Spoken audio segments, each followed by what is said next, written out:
Welcome to a special edition of the Classroom Connection, the show that takes you inside Marion County Public Schools. This month we look at the budget and the biggest items being considered for cuts this year. We are in the school board chambers, which is more than appropriate given the fact that the school board members are the ones who decide what the budget will be. This month they have 2 work sessions to hammer things out, and then another one in early September if they need it, before they vote on the final budget in early September as well. Up first today, the 4-day school week. It's not happening this school year, but it is on the books for August of 2012. Watch this.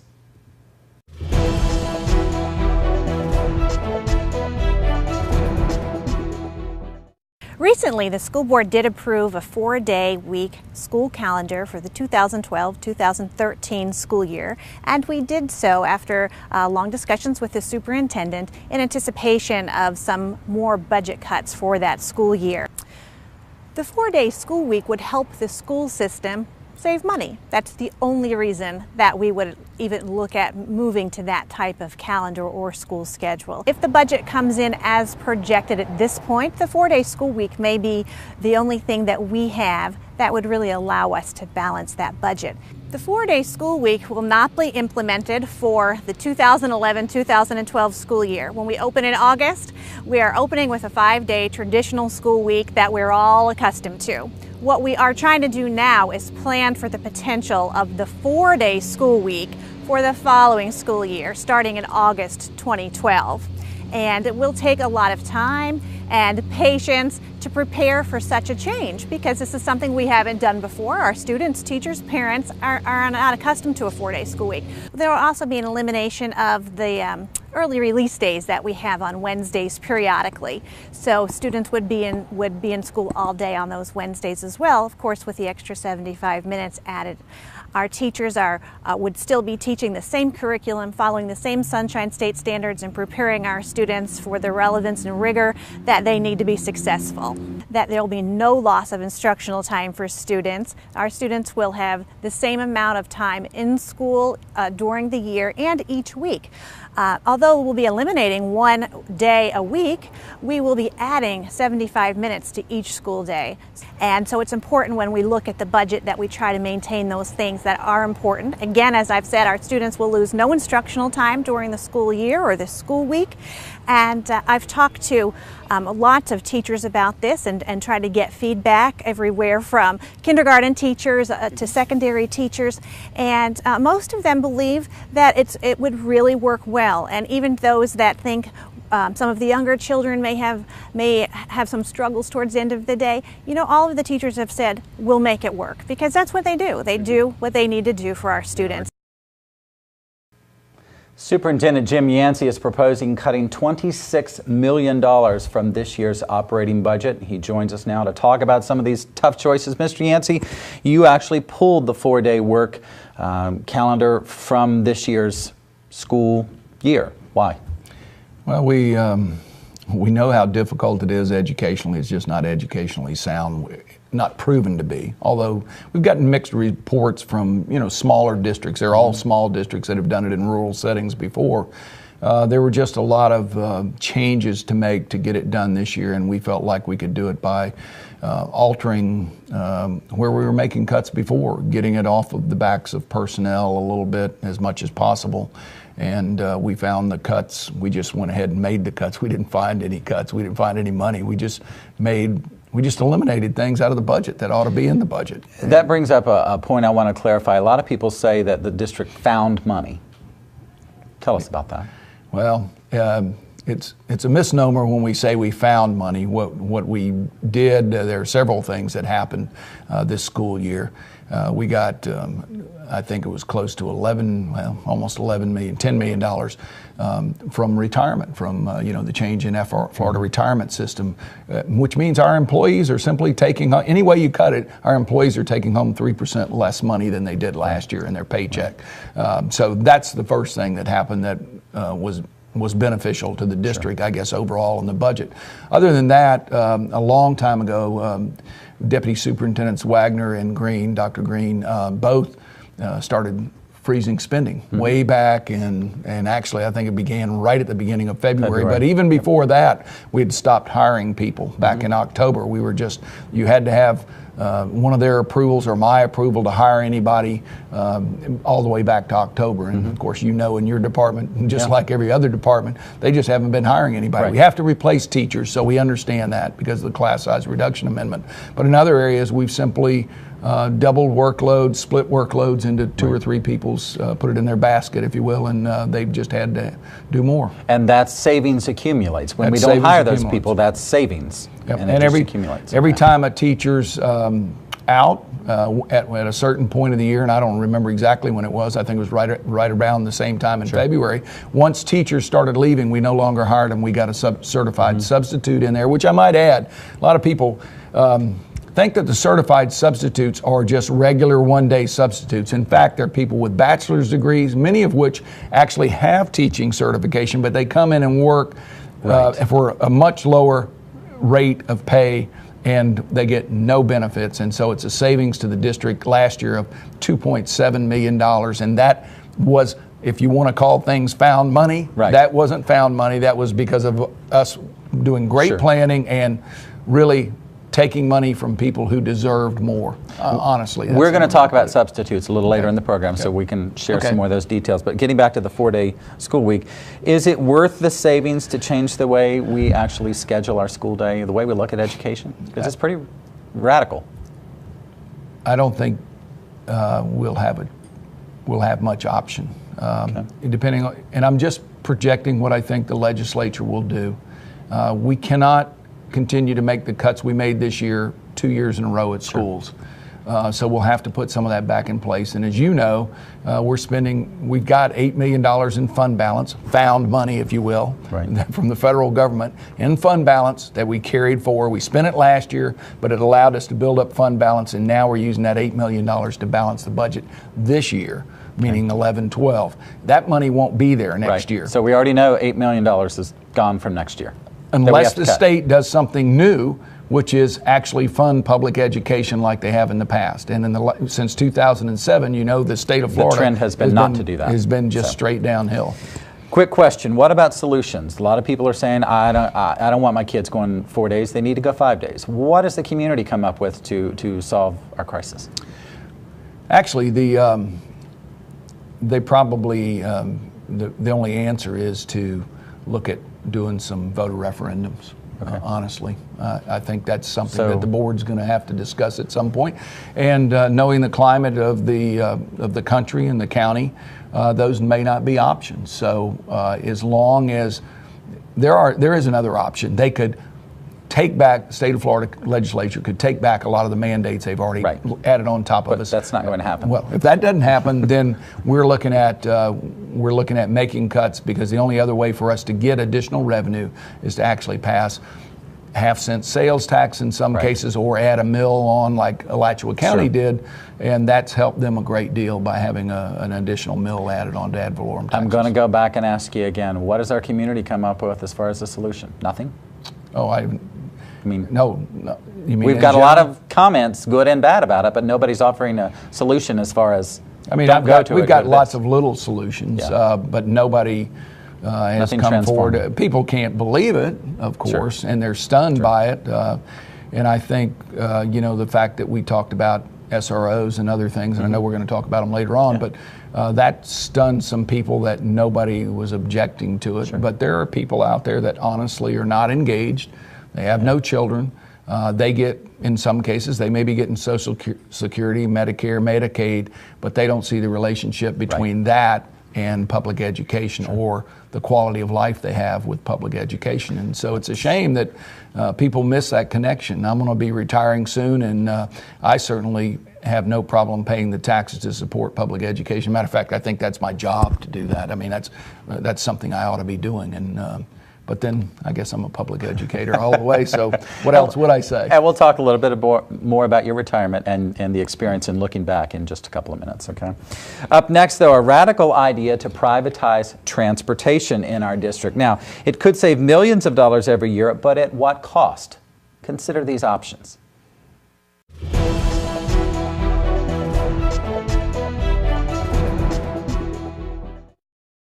Current Florida law requires us to transport students that are outside of 2 miles from the geographic center of the school.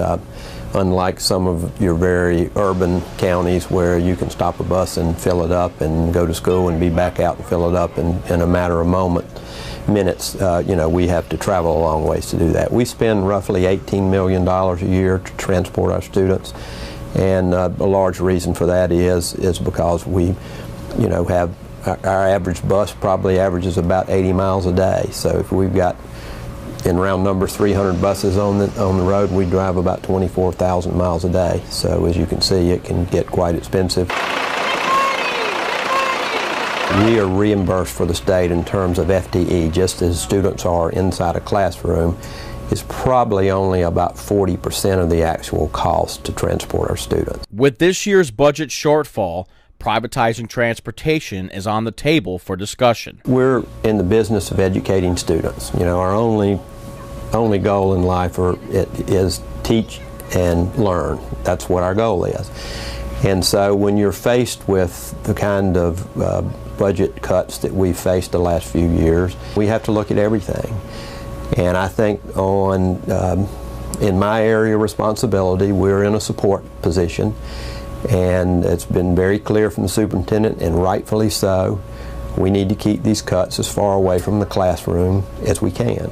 What would turning over our busing to a private company look like? What we're looking at is potentially selling the fleet to them and then leasing our garage facilities as well as our compounds where we store buses. We buy fuel at our cost, we invoice them for the fuel, and the costs that we still retain, we have people for contract management. We still do the routing of our buses, and the reason we do that, would maintain that, is because the contract's based on the number of routes, so we want to make sure that, you know, no one can feather their nest, so to speak. But what we're looking at now probably is about $1.5 million to $2 million a year savings. How would this impact our students and parents? I see it being completely transparent to our customers or our students. Their number one job, contrary to what folks may believe, is safety. Mr. Yancey, the school board rejected or agreed with you to reject the proposal to privatize transportation. Does that mean it's going away? Well, it means it's gone away because of the contract negotiations. What's in the contract for IUPAT, the collective bargaining agreement, is simply that if they will accept a new salary schedule if we don't outsource or privatize through the 2012-13 school year. So I don't think it's going very far away. I do believe that IUPAT will ratify their contract, and I believe it'll be gone for 2 years. But when you get good, strong companies making quality proposals like STA did, you know, that transportation company who specializes in it, I think, at least on face value, would have done a good job and a good savings for us, and kept our people employed. What makes you think it will work? That is the key question. I'm just thinking in a perfect world. They've done it in Duval County. They've got a track record of doing it well. I think that's what holds me back is once you give up the fleet, once you sell the fleet for I think $6 million, and all three companies had it about the same amount. Once you give that up, you have to put that money in escrow somewhere, if you will, and keep building that up, because in case you ever have to take it back if it doesn't work. I think that's the biggest fear that we all have, is that if we lose control of the fleet, how do you ever afford to get it back when we know that, you know, X number of buses, we've got in, I think, 20 buses this year or something for $2.2 million or whatever it is. So it's I think that's what makes it tough, and it's the unknown that kept this from going forward. I think it's just because there are not enough districts doing it in the state of Florida. Are we jeopardizing the safety of our students in doing so? I know you don't think so. No, not at all. I wouldn't do it if I thought we were jeopardizing the safety of our students. They're our people. I mean, they're going to retrain, hire. They would have retrained and hired our people. And retrained, I mean simply they would have gotten probably some more safety work with them, more staff development, if you will, or training with them. So no, I don't feel like it was a safety issue at all. And the reason we felt like we needed to keep the routing was because we know Marion County better than they do. But some of our board members objected to that, and rightfully so. I understand what they're saying. The bottom line on the whole thing is it's about money. The second part of it is that's not what we do. I mean, we're not a transportation company.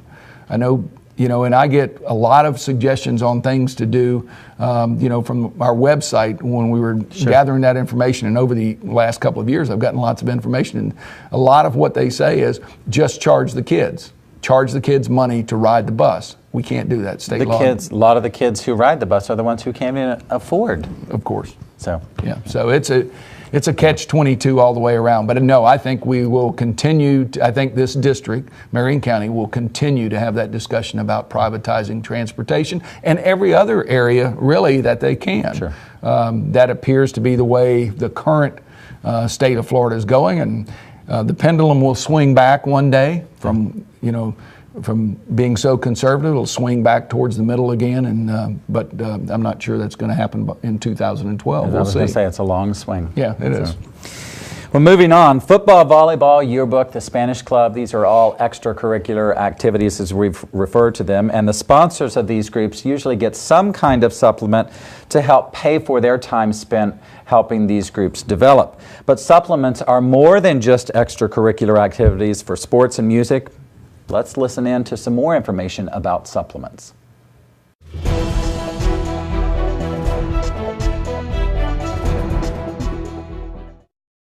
Supplements cover everything from athletics to clubs, all the way down to peer teachers.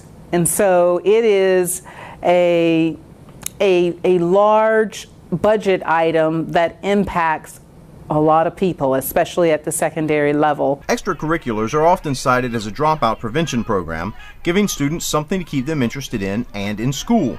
But they're also educational. We teach to the whole child. We need to address all of their needs for them to be great students. Many times our after-school activities, the things that happen on our campuses, are what keeps our students engaged, motivated, being social, teaching social skills, life skills, leadership skills.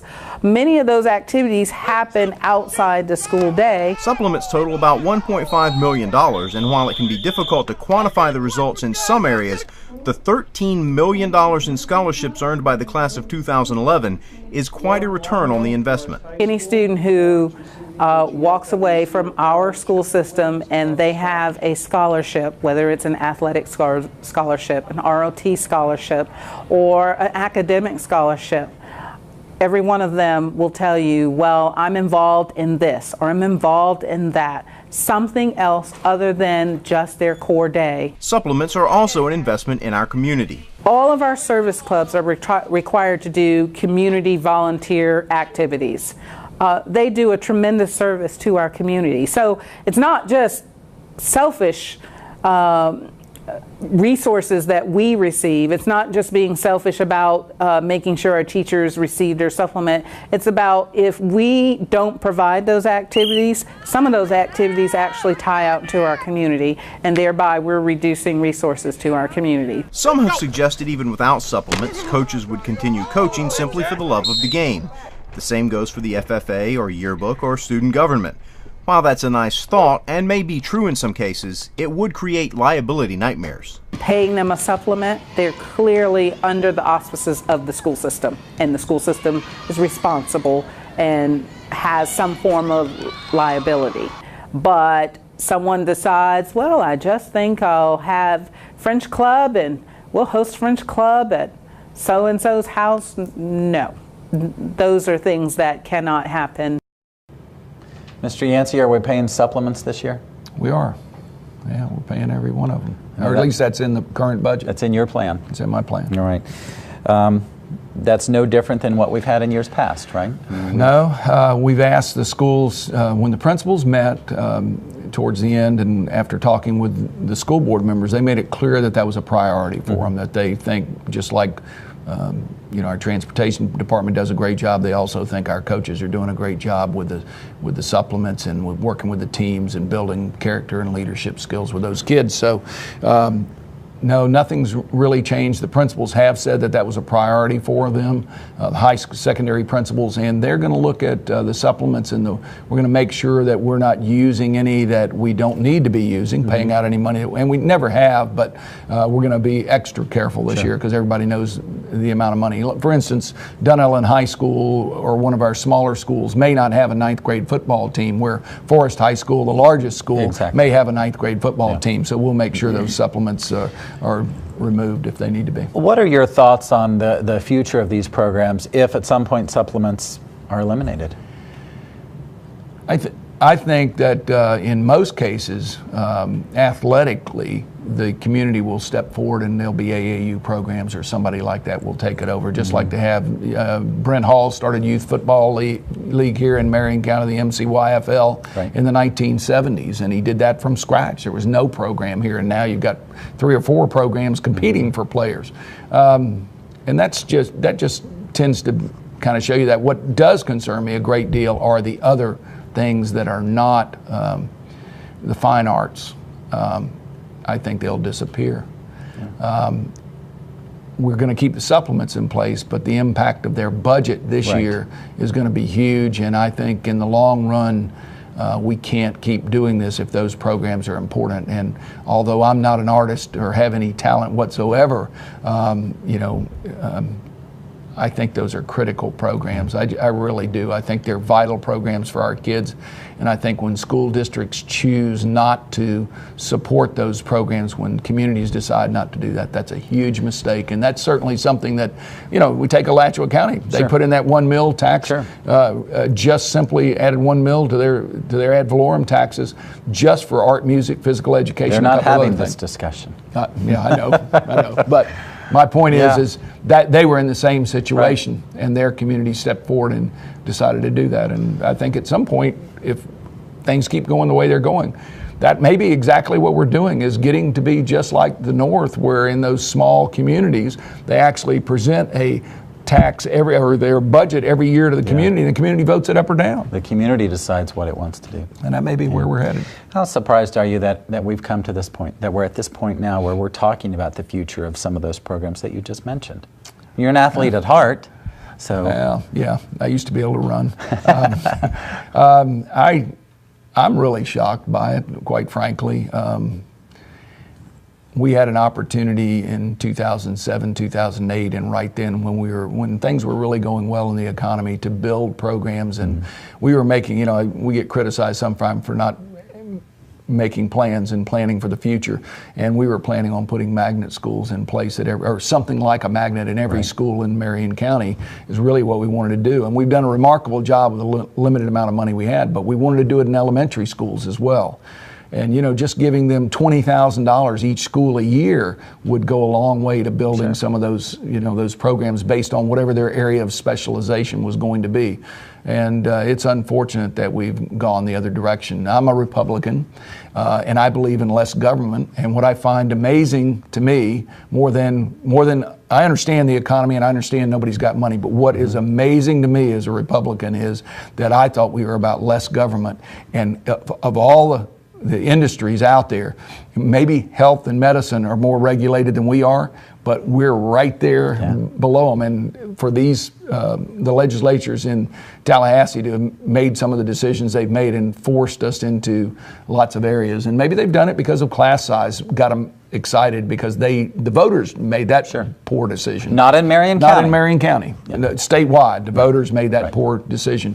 I think Marion County's been very supportive of, trying to do the right thing, knowing that we'd lower class sizes on our own as low as we could, and that the class size amendment was a bad decision. I think if they had left it even at the school-based average, we'd have been much better off than where we are now, classroom by classroom. But those things, those unfunded mandates and the additional mandates, the additional changes that the legislature continues to make without funding us is what gets me. It's not that I don't mind them raising the standards. They can raise the standards as high as they want, but what resources are you giving us? Exactly. And that's the problem. All right. Well, for more than a year, the district has not filled vacant positions unless they're required by the state or for grant funding.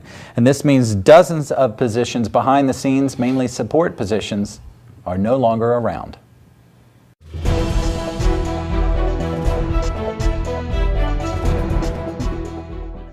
Unfilled positions, no hiring. What does this mean for our students, classes, and our teachers? We are hiring for the upcoming school year. However, we are hiring in a very conservative kind of way. These vacancies are in core classrooms, classrooms where there's direct student contact on a day-to-day basis.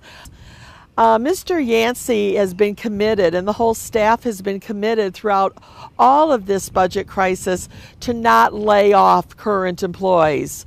And so what the 50 positions that are frozen allow us to do is to, well, first of all, freeze positions that don't have direct student contact. We monitor student enrollment at all of our schools.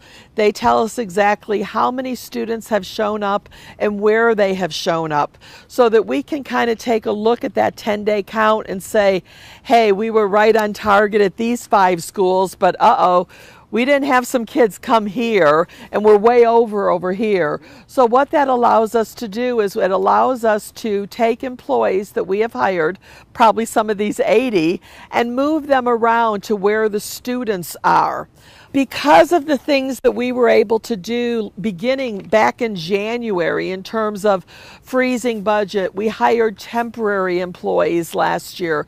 All of those kind of cost-saving measures that our district put in place allowed us to have a better fund balance than we had anticipated.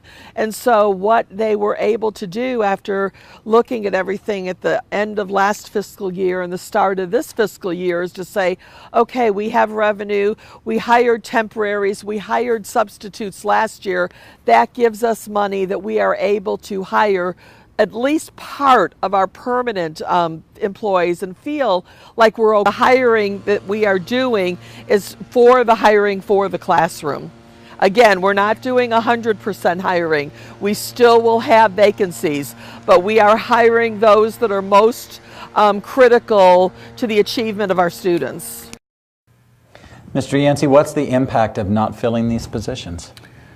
Well, some of them are critical for us. I'll give you an example. We have about 12 to 15 positions that we use that were working with ESE staffings last year, and they're no longer there. So obviously that means school staff, or it'll be additional load for school staff as well as for district staff to have to pick up those positions. But then in your department, you're down what? Let's not talk about well, that. 2.5 positions, is that about right? Yes, sir.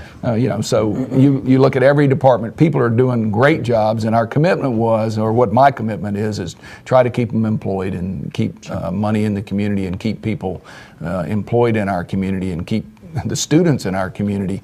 And that's what we're trying to do first. And we just happen to know that when people leave for retirement reasons, for sometimes illness, sometimes they just move out of state, they have to move for a job or whatever the case may be, that we're just not able to fill those positions. And so those are the unfilled positions. They're not in core areas, meaning English, math, science, social studies, or reading, if you want to do that instead of that. But the rest of them are all up for grabs. And for instance, that we've cut 8 assistant principals out of school. So the administrative staff is down right away. We've also got other positions in an elementary school where it's not required, and every teacher is allowed to teach art, music, physical education. When we're losing people in art and music, we're actually going to be overlapping people, and so one art teacher might be serving 2 schools. Right. And we've done that in some cases already without any real negative impact, but we feel like those positions are critical, but we've got to keep the core again. Because of the class size reduction amendment, that becomes the key problem. I know this is all about money, but at some point we're harming ourselves. Don't you think? Not that we have a choice, but these are hard choices about money that end up being more costly than just dollars. They are hard choices, and they do impact our kids in the long run, but every industry, every business has gone through these same hard times, and they've done the exact same thing. As a matter of fact, when you read some cases, they're actually rolling back to 4 days a week. I mean, so when you start following business practices, or what best business practices are, what do? They outsource, they cut back time, they cut pay, they do all those things, and we're having the same impact. So I understand why people are, it's been real interesting for me to watch people sometimes say, well, now you know what the rest of the world feels like. Well, yeah, we do. And our teachers, I'll use them, even though we could be talking about anybody in our system. Our teachers went into this not because of the great pay they were going to get. They spent 4 years in college, at least. They got their degree. And what they thought they were going to get was an adequate wage for the job they did. They were never going to get paid what they were worth. But they knew at the end of the time there was going to be a retirement out there. And the retirement fund has continued to grow, and this year it's shown more growth than ever before. Right. Record year. But how are we rewarded as public servants? And let's not just talk about teachers, it could be law enforcement or firefighters as well. Absolutely. How are those people rewarded?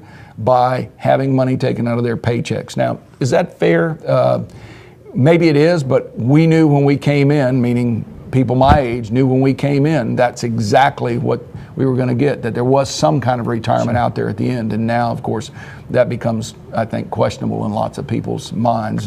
People are, looking at other areas and how they can do well. And if you've got a child that's in college and they want to become an educator, they'll still become an educator because it's in their blood, and they want it. It's a passion. They want to do it. But quite frankly, if they're undecided, it'd be hard for me to recommend to a young person that they get into public education at this point. Sure.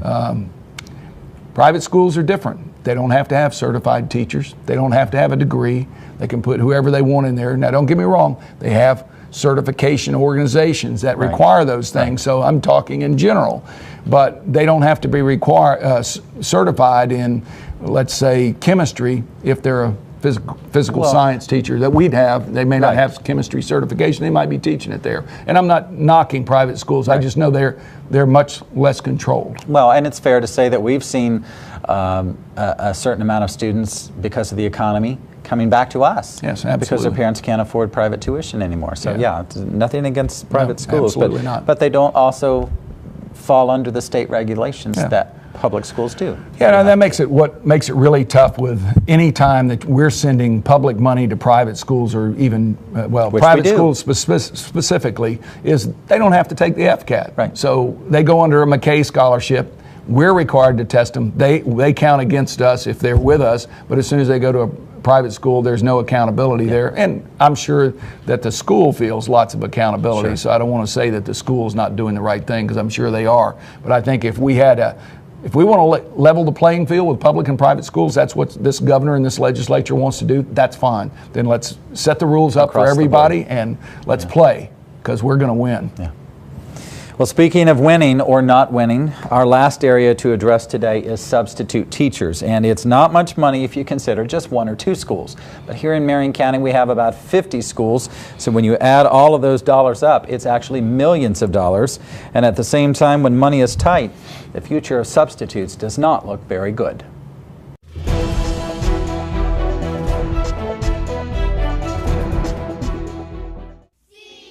In an effort to balance the budget, principals were asked to come up with plans for how they would fill in for missing teachers without hiring substitutes. One school came up with each grade level will equally divide the children amongst the teacher. A great plan for an every now and then person being out, but you don't want to put that burden on classroom teachers daily. On the elementary level, the kids stay in that elementary classroom all day long. We can assign a teacher or several teachers or assistants to come in that room and cover for portions of the day. The middle school, every 50 minutes, that class changes. So it could be a lot of upheaval, but also gives us opportunity to put a different person in that class every period to cover, so the burden doesn't fall on specifically on one person or one program. We could share that load. As principal of both 8th Street Elementary and Osceola Middle, John McCollum had the unique responsibility of coming up with 2 plans. But since the schools share a single campus, he also had some unique possibilities of how to make it work. Our first plan was if one of the schools was not using their in-house school sub on that given day, we'd float that person over to the other school to cover. That was step one.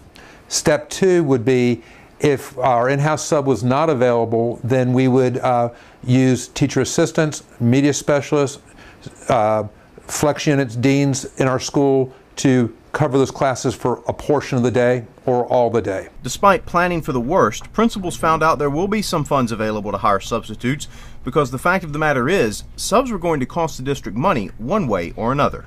If we indicated that we were not hiring substitutes and we told them there is no opportunity for you to work, then we would have to pay unemployment. With that in mind, we made the decision that we would try to put some of the money back into the budget for substitutes. So we have a plan for the first 9 weeks, and that plan will be adjusted every 9 weeks. It'll be reviewed and adjusted depending on our dollars. So the principals can't throw away those creative plans they came up with.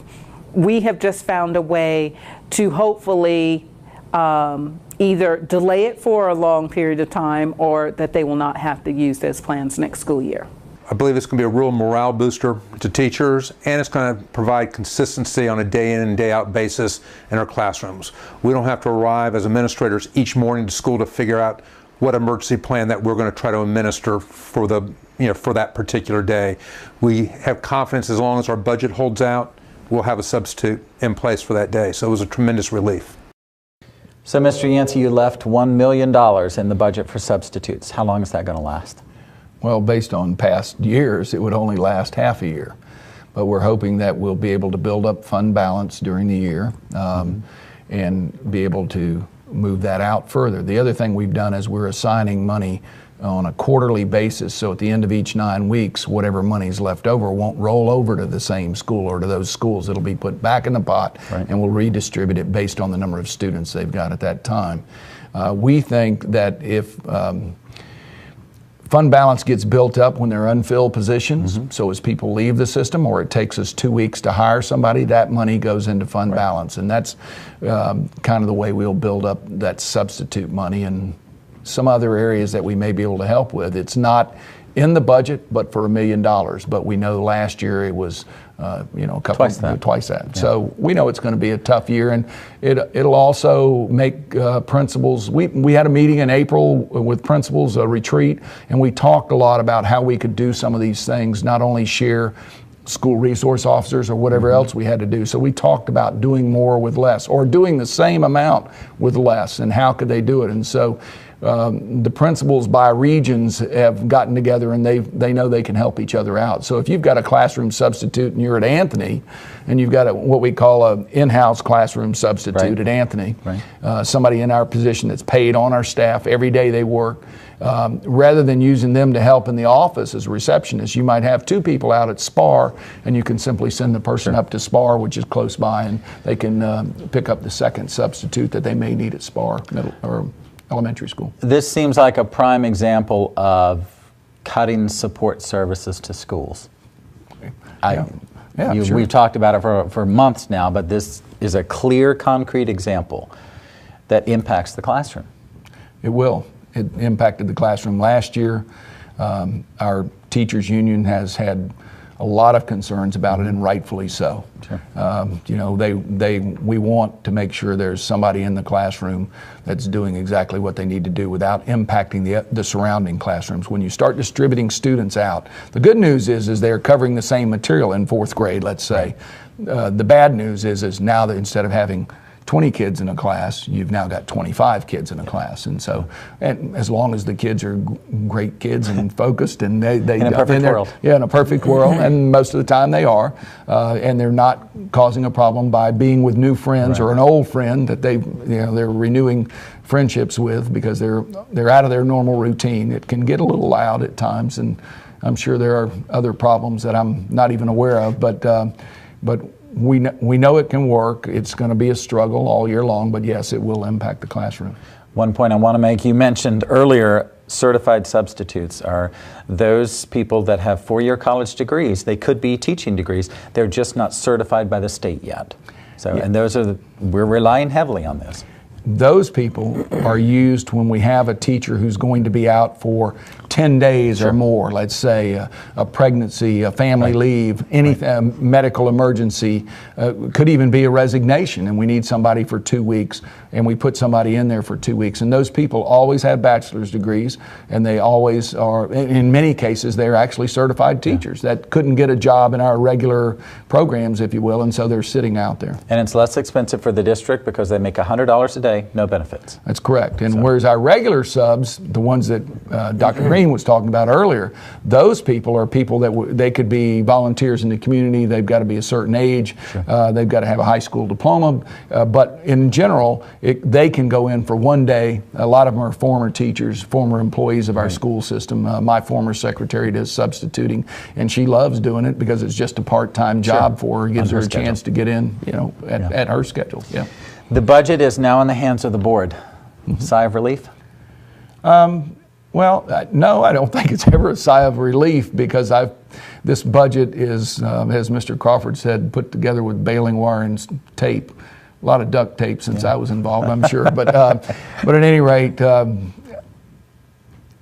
it's a long 6 weeks between now and ratification of or approval of the budget and acceptance of it, and I'm always concerned about what will come out. And anything that comes out this year will have more of an impact than probably it has last year. I know last year at the end of the year, or the end of the cycle, we took out transportation buses that we wanted to purchase, and rightfully so, since the board voted for it, I believe 5-0. So they didn't like the plan that we had in place. So now the buses are a year older. And the question will be, that's just one example of things that they'll look at. And I'm sure the board will look at everything. They each have individual separate concerns, and I'm sure they'll want to know exactly what's happening in their areas. And nobody is going to be 100% happy, including the superintendent. Even if it passes without any change, I won't be happy with it. I'm not happy about the budget. Yeah. I'm just relieved that we've got a solution that'll get us through next year with hopefully minimal impact on the classroom. Well, my last question for you, that's a good lead-in for it, is that you are retiring next year. You've been very public about that. And the budget next year could very well be worse than what it is right now that we're talking about. As a veteran educator, you've been in education 30-plus years. What does that leave you with? How does that leave you feeling? I don't think I'll tell you the truth. It leaves me worried about the future of public education. It leaves me worried about my grandkids. I'll have, by that time, I should have my 5th grandchild. And I'm concerned about the future of public education. And I think if we move to privatization, private schools, if we move to purely charter schools, something like that, I think that we miss a lot. I know public schools will never totally go away because there are lots of kids with severe problems, disabilities, some of them other kind of problems, and those kids will always be probably in public schools of some kind. But I am concerned if we actually gave parents $5,000 and said, go where you want to go.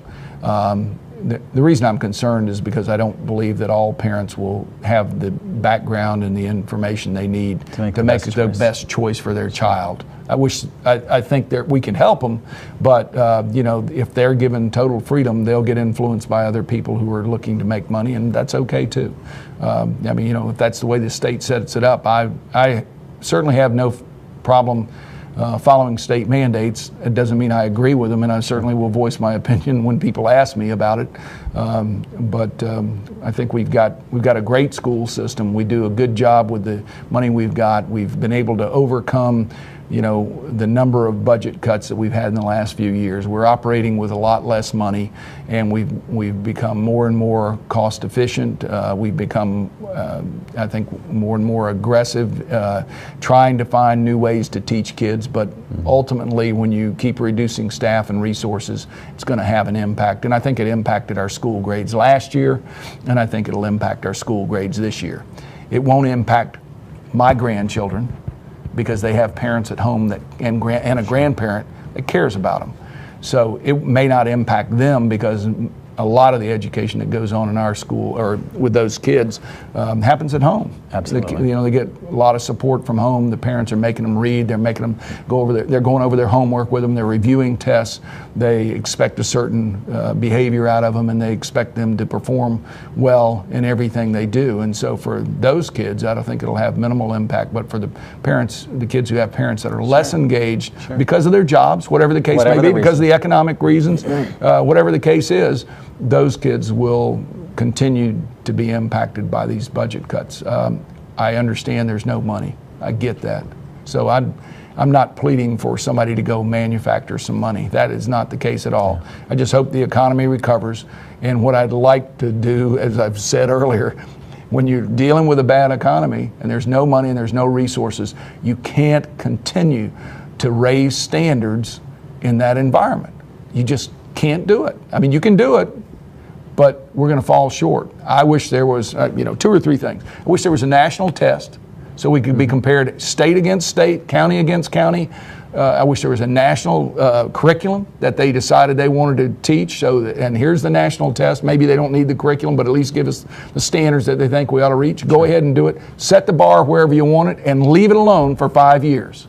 It'd be nice that our seniors in the next 4 years weren't graduating with different requirements each year, which they're going to have to do. Correct. Those are the kind of things that really amaze me, that we set those things in place, those mandates that are out there, and doing that kind of thing without the resources. And everybody clearly knows we don't have the resources. And I understand that. So I'm not asking for more resources. I would not ask for more resources. I think we ought to be impacted just like any other business. But these kids are our future. These kids matter. These kids are why we're here. And it's not about people my age, it's about those kids. And if they're going to have a future, we've got to get that under control. And everybody keeps talking about what we did in the 60s, and that's fine, but we didn't have these mandates in the 60s. Right.